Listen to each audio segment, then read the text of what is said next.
So today I want to talk to you about how you're going to create your animation based on the points that you pulled off from the video from the other group and how you can use it to help you make a prediction. One of the things that you want to realize is that you have created an equation from your points. So it is an equation for the path of the ball. So what I need to do on Desmos is then create a ball to go along that path. So the way we do animations on Desmos is to use sliders. So what we're first going to have to do is put the ball into the equation. So what shape are we going to use for the ball? Probably a circle. So we need to know the equation of a circle. The equation of a circle, x minus m squared plus y minus k squared, is equal to the radius. And so you can play around with the radius and see how big in your particular picture that you need the radius for your ball to be.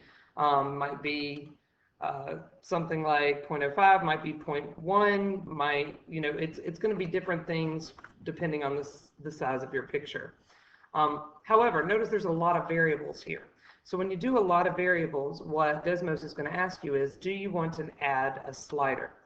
And that is, a slider lets a variable change, and that's what makes it animate. So the one that we actually want to animate is M. So choose to animate M.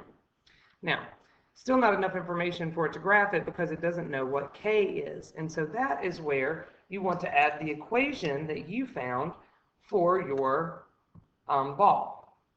So I've got my equation that I figured out for my ball. Mine's going along with the practice videos that I put on Edmodo for you. And I got that for that particular video. It's going to be K equals, because in this case K is my Y, negative 0.157 M. I'm using M and K instead of X and Y, squared, plus 1.326 M plus 1.927.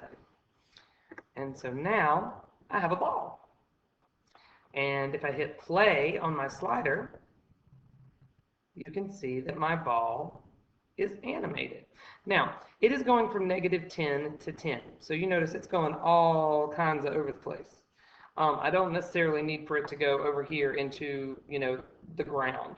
So what I want to do is I do want to change it. I want it to go from 0 to wherever I was noticing it hitting the ground, and it did look like that it was doing 10. You can tell it how big a step you want it to do. I can go by 0.1, and that kind of determines, how many different points it goes through. And this kind of takes it from where it was thrown to where it eventually hit the ground. So this is the animation. Now, I still kind of want to use it to help me figure out whether my ball went into the hoop or not based on my animation. So what we can do is, if you have your video, you can take a screenshot. There's a couple of tools you can use for screenshot. I have the snipping tool. If you go to all programs and search for snipping tool, I believe it is loaded on most of the school computers. You can use the snipping tool to take a screenshot of your video. And I've already done that. What's cool is that Desmos will allow you to put an image inside the picture.